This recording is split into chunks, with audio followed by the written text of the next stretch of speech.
My name is Walter Kingsley, and I am 76 years old. 6 weeks ago, I underwent open-heart surgery, a triple bypass that my cardiologist described, in the careful, measured language doctors use when they don't want to alarm you, but also don't want you underestimating the moment, as serious, but very survivable with the right care. My son Brett knew the surgery date 3 months in advance. He'd had it marked on his calendar since the day I called to tell him. 2 days before that surgery, he flew to Scottsdale, Arizona for a 4-day golf trip with 3 college friends. A trip he'd apparently decided, at some point in that 3-month window, mattered more than being in the waiting room while surgeons opened his father's chest. What Brett didn't know, boarding that flight to Arizona, was that 2 days after I came home from the hospital, still recovering, still moving carefully across my own kitchen with a walker, he would call me, his voice tight with barely controlled panic, asking if I could co-sign a loan that stood between him and losing the business he'd spent a decade building.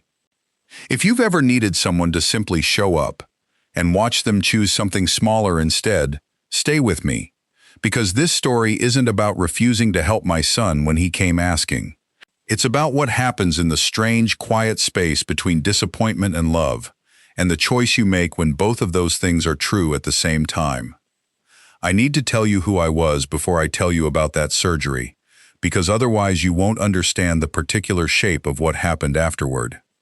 I spent 41 years running a small but successful commercial printing business outside of Charlotte, North Carolina, a company I built from nothing starting in my late 20s, working 80-hour weeks for the better part of 2 decades before it finally became something that could support a family comfortably rather than something that merely survived month to month.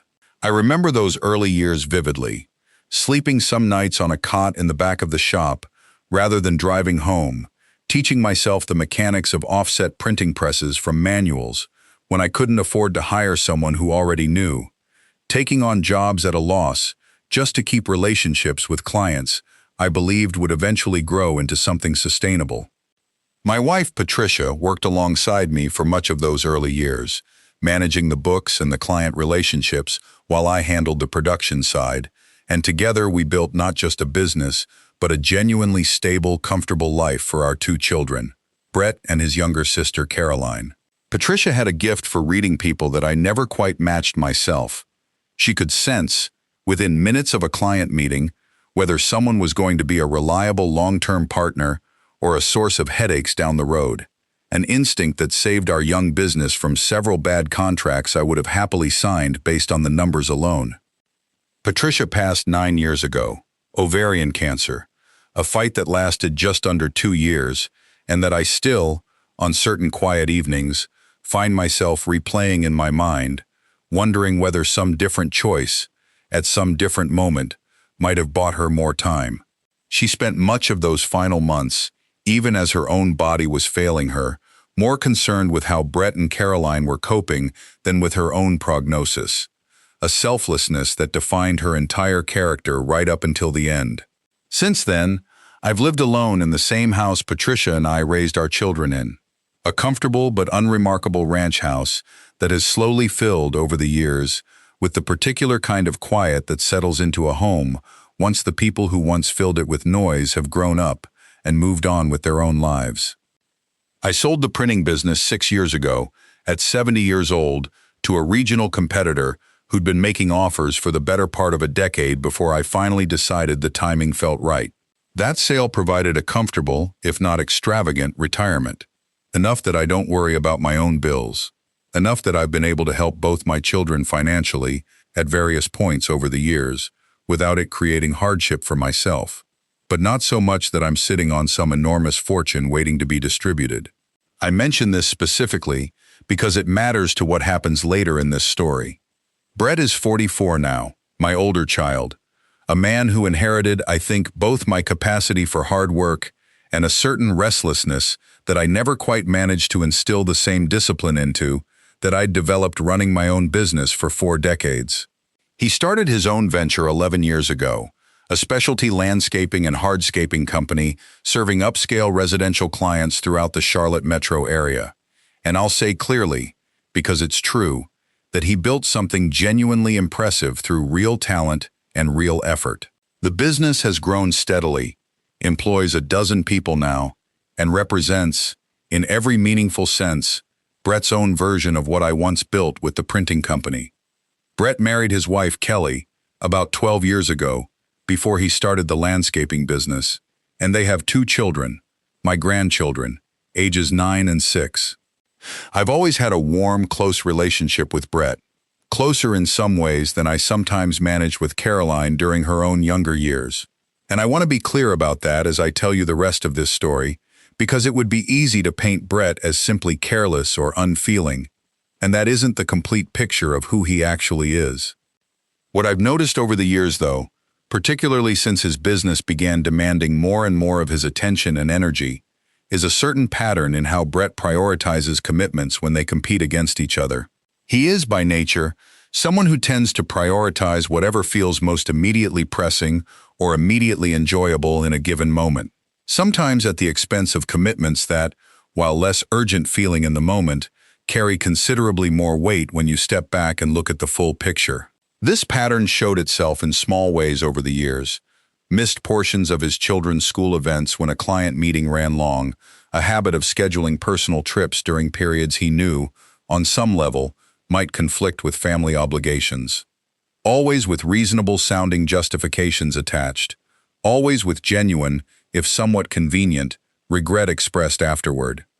I remember one instance, several years back, when he missed his own daughter's kindergarten graduation ceremony because a landscaping crew had run into complications on a high-value client's property that he felt he needed to personally oversee, even though, by his own later admission, the crew foreman was fully capable of handling the situation without him. He'd apologized to his daughter afterward with a gift that clearly cost more than the moment he'd missed, a pattern I'd noticed repeating itself in various forms over the years, a tendency to compensate materially for absences rather than examining why the absences kept happening in the first place. I want to be fair here. Brett works enormously hard, running a business the size of his, particularly one dependent on seasonal weather and demanding residential clients, genuinely does require the kind of flexibility and occasional last-minute prioritization that someone in a more structured, traditional job might never need to navigate. I've tried over the years to give him the benefit of the doubt about these patterns, understanding that entrepreneurship carries pressures that aren't always visible from the outside, and reminding myself that I, too, during my own decades building the printing business, sometimes made choices that put work ahead of moments I later wished I'd prioritized differently. About 4 months ago, during a routine checkup, my cardiologist discovered significant blockages in 3 coronary arteries, serious enough that he recommended bypass surgery relatively urgently, within the next 2 to 3 months, rather than allowing for extended deliberation. I called Brett the same day I received that diagnosis, sitting in my car in the medical office parking lot, my hands not quite steady as I dialed his number. He was appropriately shaken by the news, asked good, thoughtful questions about the procedure and the recovery timeline, and told me, in a tone that felt genuinely sincere in the moment, that he'd be there for the surgery, whatever I needed. Over the following 3 months, as the surgery date approached, I mentioned it periodically in our regular phone calls, partly to keep him updated on pre-surgical appointments and preparations, and partly, I'll admit now, out of a quiet, unstated hope that repeated mention would help ensure the date stayed firmly fixed in his priorities, amid the general chaos of running a growing business. About 6 weeks before the surgery, Brett mentioned, almost in passing during one of our calls, that he and 3 college friends were planning a golf trip to Scottsdale, Arizona, a trip they apparently tried to organize annually, but that had fallen through the previous 2 years due to various scheduling conflicts among the group. He mentioned the dates casually, and it took me a moment, doing the mental math, to realize the trip's dates placed him not just near my surgery date, but specifically flying out 2 days before the operation and not returning until 3 days afterward. "Brett," I said carefully, "those dates are right on top of my surgery. You'll be in Arizona when I'm actually in the hospital." There was a pause on the line, and I could hear him doing his own mental recalculation. Dad, I didn't realize the dates lined up that closely. Let me look at rescheduling something. I want to be honest that I felt some relief hearing that, a sense that he'd recognized the conflict clearly enough to want to address it. But over the following weeks, in subsequent calls, the topic of rescheduling either the golf trip or reconsidering his attendance simply never came up again, and I made the mistake, I think now, of not raising it directly a second time, telling myself that he'd surely worked out some solution I simply hadn't been told about yet, not wanting to nag him about something I assumed he'd already handled responsibly. 10 days before my surgery, during what I'd assumed would be a routine call, Brett mentioned, almost as an aside amid other conversation, that he and his friends had finalized their Scottsdale trip and that their flights were booked for the dates we'd already discussed. He said it casually enough that I understood. In that moment, he'd apparently decided, at some point in the intervening weeks, that the trip and the surgery weren't actually in conflict in any way that required him to change his plans. Brett, I said, and I could hear something harder entering my own voice now. You do understand you'll be in Arizona while I'm having open-heart surgery. Dad, Caroline will be there, right? And honestly, the surgery itself is only a few hours, and then you're mostly just recovering in the hospital for a few days. I'll come visit as soon as I'm back, I promise. This trip has fallen through twice already, and the guys are really counting on me this time. I've already put down a non-refundable deposit on the golf packages. I didn't argue further in that moment. I told him honestly that Caroline would indeed be there, which was true, and that I supposed I understood, even though understanding and feeling at peace with something aren't always the same experience. I hung up that call with a familiar, disappointed ache that I'd felt at smaller scale many times over the years watching Brett's particular pattern of prioritization play out. But that felt considerably sharper this time, given what was actually at stake. The surgery happened as scheduled, 6 weeks ago now. Caroline was there throughout, in the waiting room during the procedure itself, in my hospital room during the difficult first days of recovery, managing details with the hospital staff, and later with my discharge planning with a competence and steadiness that I will be grateful for as long as I live. Brett called from Arizona the evening of the surgery, once he'd apparently gotten an update from Caroline about how the procedure had gone, his voice carrying genuine relief and concern, though I noticed, even through my post-surgical haze, that the call lasted perhaps 4 minutes before he mentioned needing to get back to dinner with his friends. He returned from Arizona 3 days after the surgery, as scheduled, and visited me at home the following day, bringing flowers and expressing what seemed like genuine remorse about the timing, though I noticed his remorse focused more on the awkwardness of the situation than on any acknowledgement that he might have made a different choice about the trip itself. I didn't confront him directly about it during that visit. I was still genuinely weak, still processing the physical reality of major heart surgery, and I found I simply didn't have the energy for a difficult conversation on top of everything else my body was managing. I accepted his visit, his flowers, his careful, solicitous attention during those couple of hours, and let the larger unspoken tension between us remain unspoken, at least for the moment. 2 days after that visit, on a Thursday evening, while I was still using a walker to move carefully around my own kitchen, still following a careful regimen of medications and restricted activity, my phone rang. It was Brett, and I could hear immediately, in the particular strained quality of his voice, that something serious was happening on his end.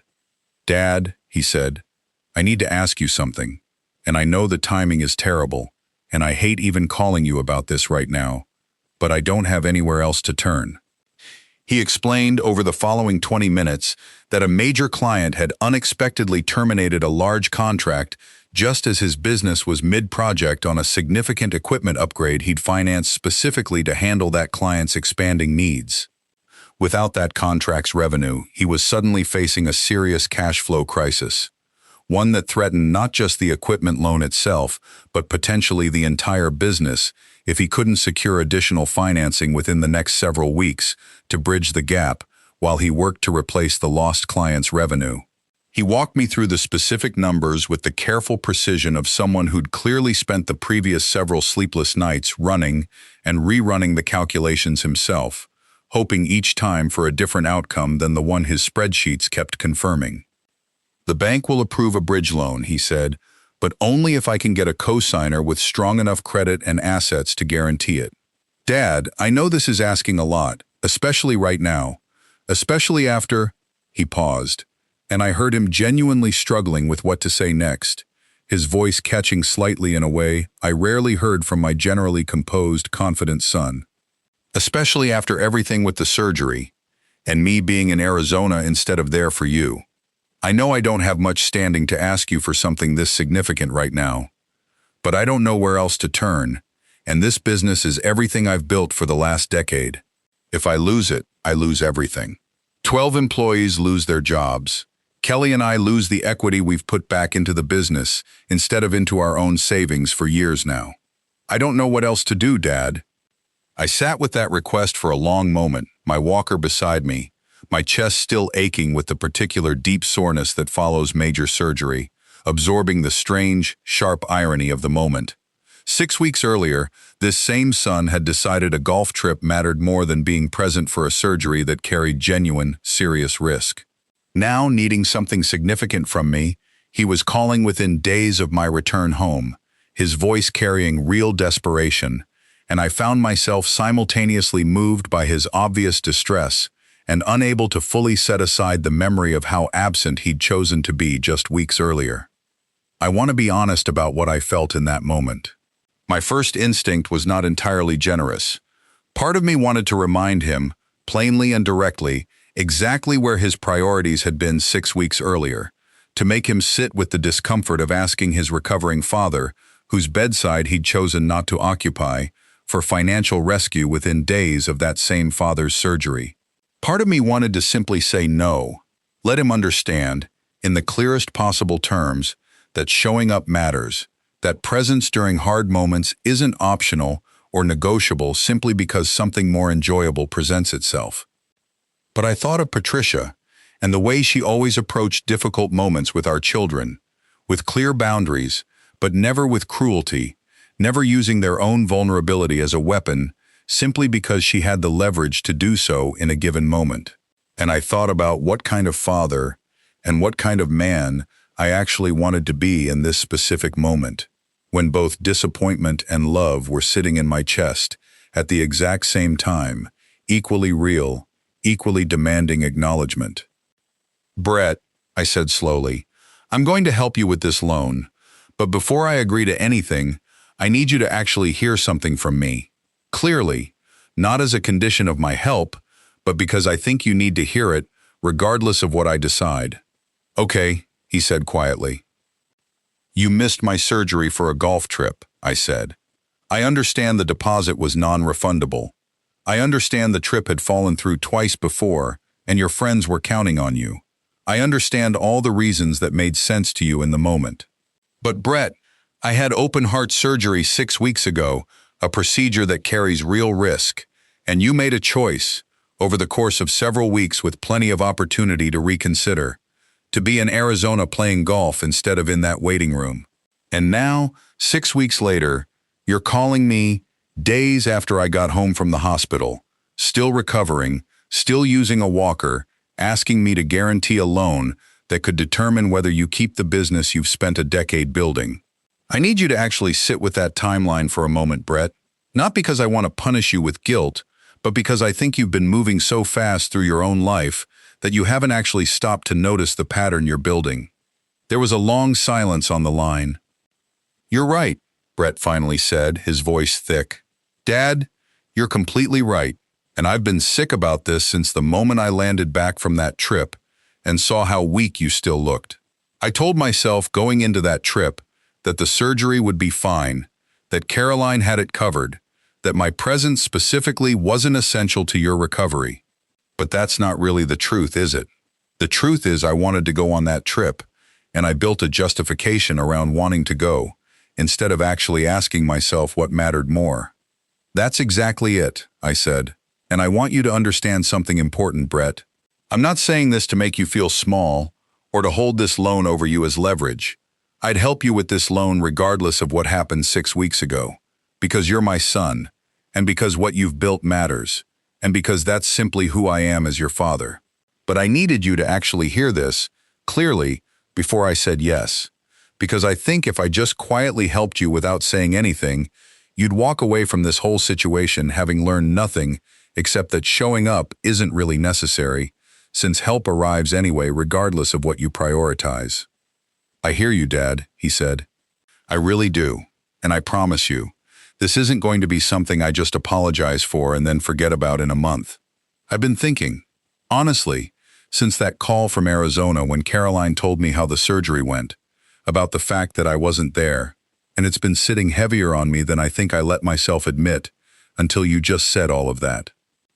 I agreed to co-sign the loan the following week after Brett came to my house in person, sat with me for several hours going through the specific numbers and terms with a transparency he hadn't always shown in past financial conversations, wanting me to fully understand exactly what I was guaranteeing and why. He brought printed copies of his business's financial statements, walked me through his client pipeline for the coming months, and answered every question I asked without the slight defensiveness I remembered from previous conversations about his business finances over the years. There was something different in how he carried himself during that visit, a seriousness and accountability that felt earned rather than performed for my benefit. We also had, during that visit, a longer, more honest conversation than we'd managed in years about the broader pattern I'd named on the phone, the tendency to prioritize whatever felt most immediately pressing or enjoyable, sometimes at real cost to people who deserved better from him. Brett told me during that conversation that he'd actually called Kelly from the airport in Arizona the morning after the surgery, and she'd been the one to gently point out that he seemed more relieved about being away from the stress of the hospital than genuinely torn about missing it, an observation he said had stayed with him uncomfortably for the rest of the trip, even as he continued playing golf each day. Hearing that detail told me something important, that some part of him had already recognized the problem before I ever named it directly, but that recognizing something privately and actually changing behavior because of it are two very different processes. Caroline called me a few days after that visit, having heard from Brett about our conversation, and told me she was glad I'd said what I'd said, admitting that she'd harbored her own quiet frustration with Brett's patterns over the years, but had never felt it was her place, as the younger sibling, to confront him about it directly. Someone needed to say it, Dad, she told me. I just didn't think it would land as well coming from me as it would from you. In the 6 weeks since, something has genuinely shifted in how Brett shows up. Not just for me, but, from what Caroline and Kelly have both mentioned, in his broader family life as well. He's called more often since the surgery, not just to check in logistically, but to actually talk, to ask how my recovery is progressing, to sit with me during a follow-up cardiology appointment 2 weeks ago that he specifically rearranged his work schedule to attend, driving 40 minutes each way simply to sit in a waiting room with me for an hour.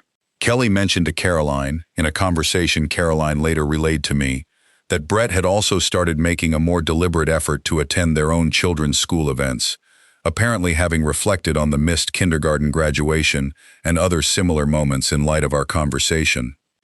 Last week, he mentioned that he and his golf friends were already discussing next year's trip, and he told me, unprompted, that he'd specifically checked my cardiac rehabilitation schedule and my upcoming appointments before agreeing to any potential dates, wanting to make certain nothing would conflict this time. It was a small gesture, but one that told me something had shifted beyond simply feeling guilty in the moment of our phone call, that he was actually building new habits around how he weighed competing commitments going forward. The loan itself has performed exactly as Brett projected it would. He replaced the lost client within 6 weeks with 2 smaller contracts that, combined, actually exceeded the original revenue, and he's already made 2 payments ahead of schedule, a detail he mentioned to me with a kind of quiet pride that told me he understood the significance of demonstrating reliability, not just to the bank, but to me personally, after everything that had happened. I don't tell you this story because I want sympathy for an old man whose son chose a golf trip over a surgery. I tell you this story because I want you to understand something important. Love and disappointment aren't opposites that cancel each other out. You can be deeply disappointed in someone you love, can name that disappointment clearly and honestly, and still choose to show up for them anyway, not because they've earned it in that particular moment, but because that's simply what real love, the kind that survives disappointment rather than being destroyed by it, actually requires of us. I spent 6 weeks recovering from major surgery my own son chose not to attend. 2 days after I came home, he needed something significant from me, and I gave it to him, not because he'd shown up for me, but because showing up for the people we love, even when they've fallen short, is sometimes the harder, more necessary form of love than simply being there when it's easy. If this story reminded you of someone in your life who struggled to show up when it mattered most, tell me in the comments where you're watching from tonight, and consider whether the conversation Brett and I finally had might be one worth having in your own family before the next crisis makes it unavoidable.